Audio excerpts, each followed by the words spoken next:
Hello, I'm Pape. And I'm Jeffri Polanco. We're coming to you from Nagua, Dominican Republic.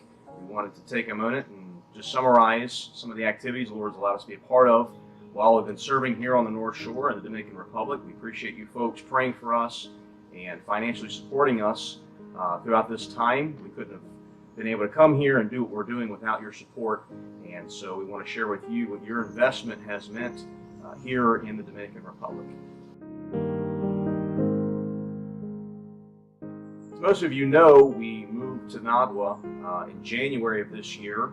Both of our families moved up here, got settled in, and setting up house and all those things. And in February, we began working with the children in our neighborhood. We started inviting kids to come on Saturdays to our driveway, and we had a kind of a kids Bible club on Saturday mornings, and that grew to about 20 kids that were coming faithfully every week, and that pretty much became what we used the base of kids that we drew from to convert over to our kids Sunday school class once we started the church. Our first day of service was on Easter, and we didn't really know how that was going to go, and it's a little different than as is in the States. You know, Easter is kind of a big day for most churches here in Nagua.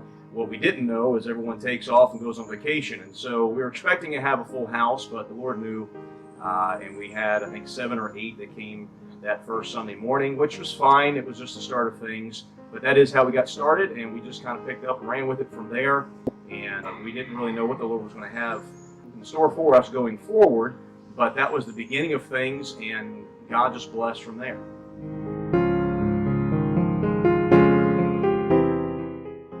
One of the major events that we had for our church was Mother's Day on May 27th of this year. And we had over 48 people come to our church during that service. Since we started the church, we had not seen one adult show up yet. But on Mother's Day, we had 13 moms and 1 dad show up. We had the children present a special painting for their moms, the teens sang a special song, and Brother Chad preached a great Mother's Day message and presented the gospel. We were able to take some special pictures of all the moms that came. We thank God for this opportunity to be able to reach people through the holidays and through these special events. After Mother's Day, we had Pastor Dean Miller and his group from Central Baptist Church in Hattiesburg, Mississippi, come down. They brought a group of 20, and they spent about a week with us, and that ran from the end of May into the beginning of June. And we took advantage of them being with us and used their workforce, their presence with us to go ahead and have a teen conference. That Saturday, it was just a one-day conference, but we had well over 100 people show up, and Pastor Miller preached several messages, and we didn't see a lot of outward decisions, but one in which that has lasted is a girl by the name of Abigail, who after the service came up to one of the workers just with tears in her eyes and wanted to be saved. She prayed and trusted Christ as her Savior, and she's been coming faithfully almost every week since then. And so it's been a blessing to see how God has worked.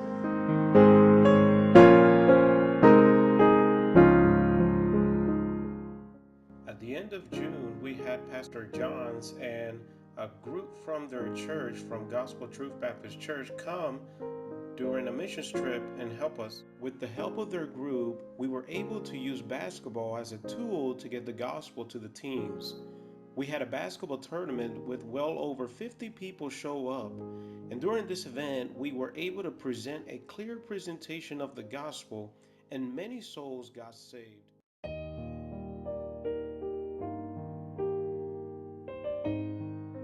In July, we had another group come and see us, Cornerstone Baptist Church in Missouri City, Texas, Pastor Lamar Ard, and we planned a VBS during their stay. And so we had a 3-day VBS, and we were kind of planning for about 20 to 30 kids to show up that first day. We went out visiting that Wednesday. That first Wednesday for VBS, we had 58 show up, put us at capacity. We weren't really sure how we were going to continue to grow out of that, but we were able to put that together, and Brother Jeff preached the first message. We had a theme on heroes of the faith, and he preached, and we saw 3 decisions that first VBS day.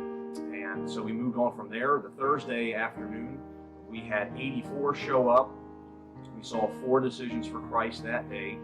And so the very last day, we weren't sure what we were going to have. We just planned for the best and kept pushing. And we ended up seeing over 105 show up of just kids, plus 10 teens and 4 mothers.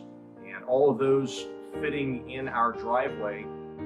The third day, when we gave the invitation, almost the entire crowd stood up, and we split them off into workers. We had workers with 15 to 20 kids apiece, dealing with children and them praying and making decisions. We really don't know how many got saved that day, what the Lord done, but we know that God has done a work in their hearts, and heaven only knows the end-all results of what was done that day.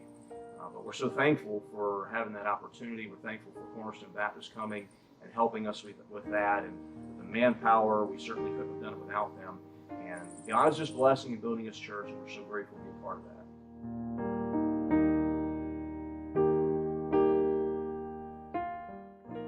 At the end of July, we had a church from the capital that has been established for many, many years bring up a group of teenagers and young adults to have a missions day for their church here in Nagua. And they had 3 different activities that they helped us tremendously with. They came and they had an activity with the teens, they had an activity with the adults, and then they also had an activity with the children. So we're thankful for this church that took time to come up and help us on this missions day for them, and all the decisions that were made. Many of those young people and even some of the adults are still coming to our church today because of these activities.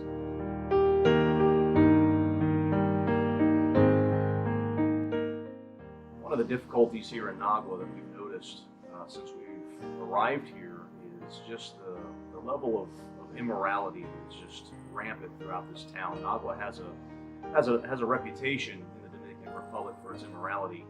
And you can see that even in the young ages of the girls.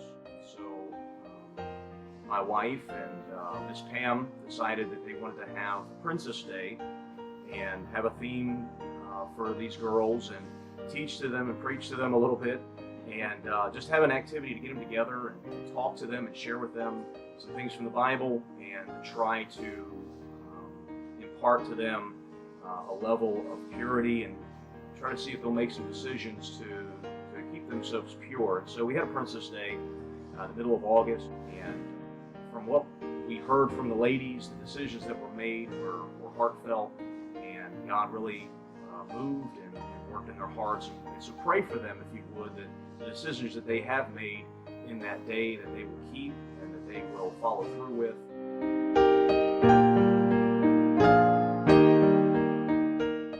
A few prayer requests that we have, if you would continue to pray for us. We do need a church van. We've been just beginning to search for a vehicle for the church. We're making several trips on Sundays, picking up kids in different neighborhoods, different parts, bringing them in. And it's a good problem to have, but we certainly could use a church van. And so we covet your prayers on that. We're looking at between probably $8,000 to $10,000 to get into something serviceable and reliable. But we'll see what the Lord has for us. We're going to look and see. We'll be reporting soon on what we find. Also, we had an incident where a beer truck backed into our church sign at church and just damaged the whole left side of it. And so we're going to have to look into getting that fixed. And just overall for our church, if you continue to pray for spiritual growth. We recently had our first baptisms, and people are taking steps in their faith. And so please continue to pray not only for growth of numbers, but also the spiritual growth of the people who are coming. We're so thankful for all that you do for us, for your prayers, your financial support, and for all that you've done for us, the groups that have come this year alone and helped us with these events. We're so thankful for your help and your investment in us. We know we could not do this without you. Thank you so much, and may God richly bless.